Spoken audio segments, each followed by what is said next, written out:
What is up, everybody? And today we are finally going to be caught up on the new Venom run, and it feels very good saying that.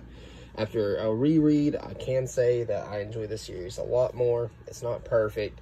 It's not going to be for everybody. It is rather interesting, though, which is rare for me to say that about a series that involves time traveling and stuff like that, because I'm not the biggest fan of time traveling. But yeah, this series in my eyes will, it's a 7 or 8 out of 10, like as a whole so far. But let's not talk about as a whole. Let's talk about just this issue. Maybe when this run ends, I'll do an entire overview of the entire thing. Same thing with like any other book that I'm going to be reading, which I still need to do for the Beyond Spider-Man. But yeah, it's alright. So anyways, like I said in the previous video, this video is going to focus more on Eddie Brock and not Dylan as much. So we have Eddie sitting there in the garden trying to figure out a way to escape because he feels like he's in a prison. So he's trying to, wonder about that. But then he gets this little vision, this little dream about Dylan in a lot of trouble. Obviously we know that Dylan had just got into a fight with Bedlam, and it did not exactly go as planned towards the end. Round 2 is definitely a win for Bedlam. Well, that makes Eddie have like a freaking panic attack, so he freaks out, slips into the time stream, wakes up like 60,000 years in the future, inside of a weird War Star model Clintar unit, which is a symbiote, I guess, being controlled. And of course, like I said in the previous video, this is about he's meeting with Kang the Conqueror in this issue. So he's looking around and all that, and he decides he's going to take on all these guards.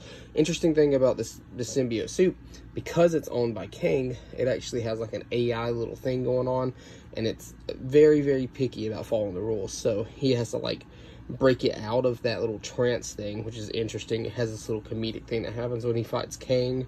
But yeah, so it's having to he's pretty much having to trick it into beating up all of its friends, pretty much, which is why he's beating up all these guards, which obviously the guards don't stand a chance against the symbiote. That's obvious. Well, again, we get a reference to the fact that this is a red one, which is really funny that it keeps happening, especially ever since I watched Let There Be Carnage. But instead of fighting this thing, they actually shoot the force field and send it out into space, which I mean, it works. he do be floating in space now. But finally we get to see Kang the Conqueror. He engages him. So here's the interesting thing, because it's such a stickler for following the rules, it doesn't want to fight him yet. So he tricks it by saying that they get a big fat bonus if they beat his blue butt all over his own ship, which tricks the symbiote into like fighting. Just, I mean, I guess.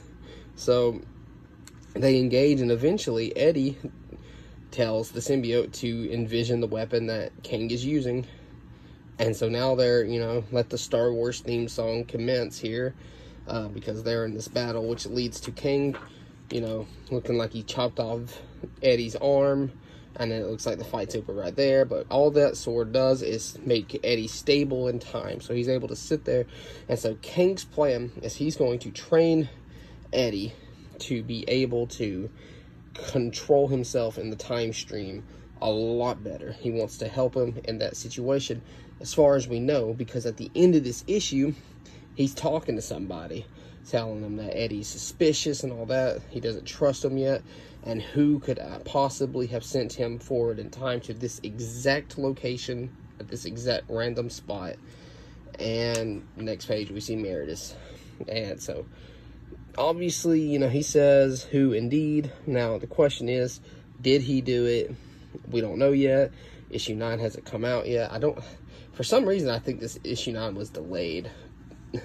But we'll see. I'll look it up. I still got to do like a whole video on what books are being delayed and all that. But yeah, guys, this is issue 8. I mean, this one was a good issue. In my opinion, it was another 8 out of 10 issue. This whole run has just been above average. It's not incredible. It's not great. But here's the plan, though, for the next few series I'm going to focus on. So I want to catch everybody up on the event that's going on in DC, the Dark Crisis, because this is my first actual major event in any book that I've ever read, picking up, you know, single issues and not just going out of my way to buy a hardcover. So this is really neat and awesome for me, so I want to talk about it. But then I also am going to be doing the Carnage books and the Nightwing book. We're going to do every single one of those.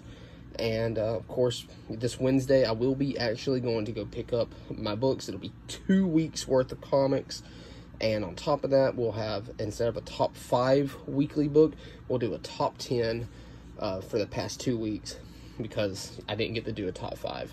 And we're still planning on doing like a news video. We'll probably do one news comic book related video a month. So I've got to start getting some information together, and then we'll get to it. Anyways, guys, thanks for watching. We're on the road to 75, and as far as I know, I'm either going to start live streaming today or tomorrow, and we will see. But my Twitch information is in my bio, and I'll catch y'all later. Thanks for watching. Like and subscribe. We're still so close to 75. All right, peace, guys.